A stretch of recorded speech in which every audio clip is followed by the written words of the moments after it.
Jadi nanti bisa melewatinya.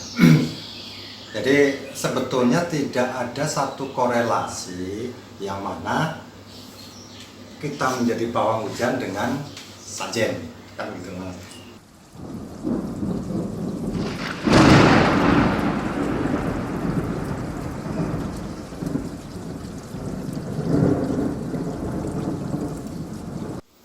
Salam waras. Apa kabar teman-teman semua?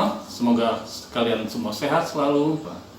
Nah, saat ini kita bersama dengan Mas Yuda Ade yang akan menjabarkan paparan apa Mas kira-kira Mas?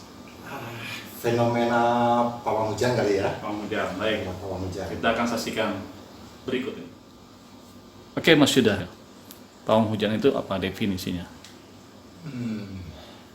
Pawang hujan. Jadi kita harus tahu pawang itu apa sih? Kan begitu. Iya. Pawang itu apa? Pawang itu definisinya adalah orang yang ahli, orang yang bisa mengendalikan, begitu. Artinya pawang. Berarti kalau pawang hujan berarti orang yang ahli atau orang yang bisa mengendalikan atau orang yang bisa menjinakkan, kan begitu. Ini pawang hujan. Tapi menurut saya sebutan pawang hujan itu nggak pas. Nggak pas karena yang namanya hujan itu kan alam, Mas. Hujan ini alam, bagaimana orang mau menjinakkan alam gitu loh. Ya kan, bagaimana orang mau menjinakkan alam, bagaimana orang mau menguasai alam, sangat-sangat tidak pas sebetulnya pawang hujan. Cuma karena ini sudah menjadi satu fenomena, ini sudah menjadi satu paradigma atau budaya, ya kan, sudah jadi satu legenda bahwa ada seseorang yang diciptakan menjadi pawang hujan. Memang betul pawang hujan itu ada, sosoknya itu ada. Cuman ya kalau menurut saya janganlah namanya pawang hujan, kan begitu loh. Apalah diganti kan. Ini juga jangan pawang hujan. Nama lain lah. Iya. Karena yang definisi dari pawang hujan kan berarti kan orang yang sudah ahli, orang yang sudah bisa menjinakkan, orang yang bisa mengatur. Ini kaitannya dengan alam, nggak pas bro. Betul. Berarti pawang hujan itu apakah betul ada ya Mas ya? Ya, banyak hal yang dilakukan sama orang-orang, gitu kan. Banyak hal yang dilakukan sama orang-orang yang mengaku dirinya orang pintar, sehingga dia mengikrarkan dirinya menjadi seorang pawang hujan. Ya. Kalau orang yang bisa membantu untuk membuat satu acara, ya ada mekanismenya, ada mekanismenya bagaimana kita mengatasi hal-hal tersebut gitu. Tapi kalau kita menjadi seorang pawang yang betul-betul bisa mengendalikan, jelas tidak mungkin. Tapi ada satu sains atau satu ilmu yang bisa membantu atau mengolah supaya ini meminimalis turunnya hujan, kan begitu loh. Di dalam satu tempat tertentu maksudnya gitu loh. Dalam satu tempat yang sudah dituju, area tertentu gitu kan, ada satu mekanisme. Ini ilmu pasti, ilmiah Mas. Jadi bukan ilmu klenek. Kalau ilmu klenek terus kita mengkaitkan dengan apa ya, dengan kekuatan alam yang sudah diciptakan sama Tuhan yang di atas, ya konyol aja manusia itu kan gitu. Apalagi yang disalahgunakan dengan cara mantra, dengan cara doa yang tidak ada korelasinya gitu loh, yang dengan cara sajen maksudnya gitu loh, ya kan. Tidak ada korelasinya. Kemudian kaitan dengan mistis dan dengan sajen itu bagaimana Mas? Nah ini menarik juga nih, menarik juga. Kadang-kadang kan suka pakai sajen atau apa sebagai pawang hujan gitu. Betul. Jadi begini, ini kan sebetulnya ilmu peninggalan ya, ilmu peninggalan dari pendahulu-pendahulu kita, orang-orang pintar zaman pendahulu kita, yang notabene masih erat kaitannya dengan kebudayaan, dengan budaya, apalagi orang Jawa, ya kan, yang kental sekali dengan budaya, sajen, persembahan dan lain-lain.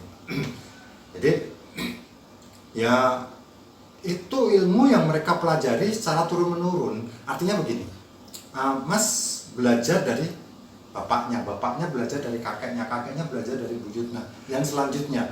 Sedangkan dari awal buyutnya mengajarkan, kalau kamu mau jadi seperti aku, kamu harus menyediakan ini bla bla bla untuk Ubo Rampe, kan begitu. Ini pun turun, akhirnya kembali ke Mas juga akhirnya akan menggunakan satu metode yang seperti itu. Nah, ini metode yang ya sah-sah saja karena itu budaya, cuman akurasinya jelas patut dipertanyakan, kan begitu. Hasilnya patut dipertanyakan, apakah seperti itu punya hasil yang seperti ini yang bisa selalu dilakukan, kan belum tentu, kan gitu loh. Ada satu ilmu fisika, ya kan, ada satu ilmu fisika yang bisa menjelaskan itu menurut saya, kan gitu kan. Jadi kalau saya seorang metafisikis ya, saya mengambil satu korelasi yang betul-betul logik, ya, korelasi yang betul-betul bisa diterima sama akal, kan begitu Mas. Jadi oke lah mereka dengan dikaitkan dengan mistis, itu kan budaya zaman dulu, silakan aja. Gitu. Ya. Kemudian untuk proses mekanismenya Mas sebagai pawang hujan bisa digambarkan ya Mas ya? Kita tahu lah, ini ilmu fisika ya, kita tahu bahwa yang kita hidup ini, kita berbicara di Indonesia saja dulu lah. Nggak tahu kalau di luar negeri ada pawang hujan atau enggak, saya nggak ngerti ya. Kita tahu bahwa di Indonesia itu ada 2 musim, ya kan, musim hujan dan musim kemarau. Ini ilmunya ya, ilmunya. Yang artinya bumi itu berputar pada porosnya Mas, ya kan? Ini berputar pada porosnya bumi itu, muter aja seperti itu. Artinya di sini musim hujan, di sini musim kemarau, dia berputar, kan begitu. Nah, kalau tiba pada saatnya musim kemarau, untuk mengharapkan hujan ya kemungkinannya kecil sekali untuk bisa turun hujan, ya kan? Demikian juga pada saat musim hujan, mengharapkan kering ya kecil sekali, kan begitu. Nah, kebanyakan orang-orang minta jasa pawang hujan itu ya di musim penghujan yang biasanya jatuh pada bulan Oktober sampai bulan April, kan di Indonesia ini ya, kita berbicara tentang umumnya di Indonesia. Nah, disinilah kita harus membuat satu alibi atau satu opini atau satu ilmu yang mana kita bisa merekayasa itu, tapi tidak dengan cara mistis, kan begitu, bukan cara mistis. Jadi begini, ketika kita musim hujan Mas, kita tahu hujan itu terjadi karena apa, kan begitu. Ini yang paling penting kita ketahui. Hujan itu terjadi karena bentuknya adanya gravitasi, ya kan, adanya gravitasi. Jadi air yang ada di atas, ya kan, yang dia terbentuk dari menjadi awan, kumpulan air yang tersimpan di atas yang disebut dengan awan akan turun ke bumi karena pengaruh gravitasi, ya, pengaruh gravitasi. Jadi biarpun di atas itu awannya pekat, awannya gelap, kalau itu belum pada titik gravitasi juga tidak akan turun air itu, ya kan. Nah, disinilah fungsi daripada seorang pawang hujan atau seorang ahli pengendali hujan ataupun apapun namanya, ya kan, yang seharusnya kalau dengan ilmu ini dia bisa memanfaatkan kondisi yang seperti ini. Nah, itu jadi bukan kondisi dengan subjen dan lain sebagainya, ada korelasinya gitu loh menurut saya, kan. Jadi ketika ini awan, kumpulan awan ini tadi pada gravitasi dia akan turun hujan, kan gitu. Ini berjalan Mas, berjalan, awan ini berjalan, dan jalan itu semakin setiap saat menurun dan menurun, sehingga pada titik dia mendekati bumi kena gravitasi, ambrol lah, itu akan menjadi hujan. Nah, yang menggerakkan awan itu adalah angin, kan gitu, angin. Makanya yang namanya hujan pasti akan, sebelum hujan pasti akan disertai dengan angin. Angin itu punya kecepatan tertentu, ya. Angin itu punya arah tertentu yang setiap saat akan berubah, kan gitu. Hari ini titik ini dia akan ke tenggara, hari ini dia akan ke barat, ke timur dan sebagainya. Nah, angin itu punya kecepatan sendiri yang bisa dihitung dengan knot, bisa dihitung dengan kilometer per jam dan lain sebagainya. Nah, disinilah dalam ilmu metafisika, disinilah kita sebagai praktisi untuk mencoba membantu mengendalikan hujan itu supaya aman di tempat area tertentu, kan gitu. Ini jadi gimana caranya kita sebagai subjek atau pelaku atau praktisi itu tadi gimana caranya di area yang di sini tidak turun hujan. Tapi kalau awan ini sudah dekat di area sini tadi itu sudah pasti hujan, itu nggak bisa ditolak, kan gitu. Nah, kita bermainnya di mana? Di angin, kan begitu. Di jam atau di waktunya, kan begitu mas. Contoh begini, Pak, saya mau minta tolong nih, saya ada acara dari jam 7 pagi sampai jam 5 sore misalnya, kan begitu ya. Bagaimana caranya di sini tidak hujan? Ya kita wajib sebagai praktisi bilang, saya tidak menjamin 100% tidak turun hujan, kan begitu.